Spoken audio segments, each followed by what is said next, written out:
Hello everyone, myself Shambhavi and I am delivering the seminar on the topic of Wi-Fiber under the guidance of Assistant Professor of Shiraz Patel sir. Here first of all we will discuss about the contents of Wi-Fiber. First one is the introduction of Wi-Fiber, next is why we are using a Wi-Fiber, third one is a working of Wi-Fiber, next is features and characteristics of Wi-Fiber and advantages and disadvantages of Wi-Fiber, applications of Wi-Fiber, current users, future scope, conclusion and lastly reference. Now we will discuss about one by one. The first content is introduction part. In this part, first we will discuss about the what is meant by Wi-Fiber. The Wi-Fiber is nothing but a wireless technology which is used for data transmission between 2 points, and nowadays it is used for high specific data transmission which also transmit in tight beam to because to avoid overlapping, and this technology operates in the 71 to 76 GHz, 81 to 86 GHz and 92 to 95 GHz frequencies to avoid the interference, and it also supports the data rate at the range of 2.7 gigabit per second. The next content is why Wi-Fiber. In this topic we are discussing that why we are using the Wi-Fiber. Instead of Wi-Fiber you can also use the optical fiber, because the optical fiber also used for high rate of data transmission, and they are widely used in the fiber optic communication which permits the transmissions over a longer distance at higher data rates than the other forms of communication. The fibers are also used for illumination and they are wrapped in bundles, so they can be used to catch the images. Thus, it allows the weaving in tight spaces. But this optical fiber technology has many disadvantages such as price, fragility, affected by chemicals, opaqueness, requires special skills. To overcome these disadvantages, the Gigabeam called a Virginian telecommunication startup, which is introduced a new technology that is called a Wi-Fiber. The traditional technology, that is optical fiber, it will never supports for a high rate of data transmission. That's why we require a better and advanced technology which is capable of high data transmission and that can be used in high specific delivery conditions. Here we will discuss about the working of Wi-Fiber. As shown in picture, there are two buildings. At each building there are a window mounted Gigabeam unit. They are connected at the top roof, and in between two buildings there is a 1 mile distance, and it has been connected with the wireless communication link. This communication link can be established between two buildings by installing a Gigabeam transceiver unit on the rooftop of each building. There is a transceiver units are linked wirelessly through the alignment of their antennas and their transmission of data through the radio signals in the 71 to 76 GHz and 81 to 86 GHz spectrum band. And the Gigabeam transceiver unit on each building is also connected to a communication through the cables and switches within its buildings, such as local area network used by the one of the buildings and with the fiber optic backbone connection in the building. As a result, once Gigabeam link is established between the two buildings, the internal networks in each building are wirelessly connected and the communication traffic can be carried from one network to the another. So by running the network cable directly between two back-to-back transceiver units, each of which they are wirelessly linked to a transceiver unit on another building, and the operator can also connect the more than two collocations to form a more expensive network as shown in the figure, which is the block diagram. The Wi-Fiber includes the two block diagrams. First one is a radio description and the second one is millimeter wave subsystem. First we will discuss about the radio description. In Wi-Fiber, the radio is high data rate point to the communication device and is optimized for 1 gigabit of Ethernet traffic, and the radio bands used in the range of 71 to 76 GHz and 81 to 86 GHz. Now we will discuss about the radio block diagram. This is the radio block diagram, and the first one is a controller. The controller is the subsystem. It is powered by microprocessor, and the operating system provides the software capabilities such as command line interference and simple network management protocol. These are the commands which helps the radio to transmit the receipt to the valid network management system.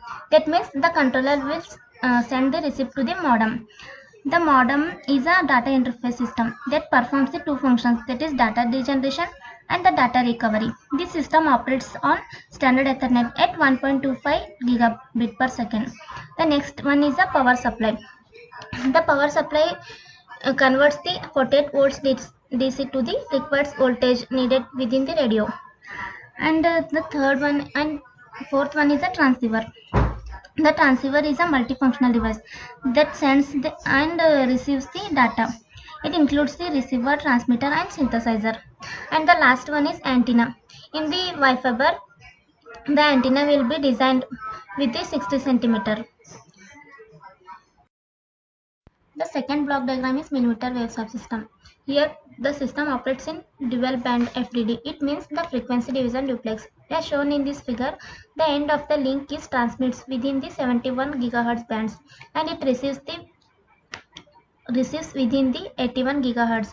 And the other end of the line is its opposite, that is vice versa. That is, it transmits within the 81 GHz and it receives with the 71 GHz band. These are the two graphs that can be drawn depending upon the weather availability. Using the 71 to 76 GHz and 81 to 86 GHz frequency bands, the graph shows the gigabeam communication length. The first graph is 2 to 4 graph showing the 71 to 76 and 81 to 86 GHz TX power levels, and the second graph is 2 to 5 link distance with weather availability of 99.99%. These are the features of Wi-Fi. The first feature is native network. This is a compatibility. The next is OSI layer. It is nothing but a physical layer 1.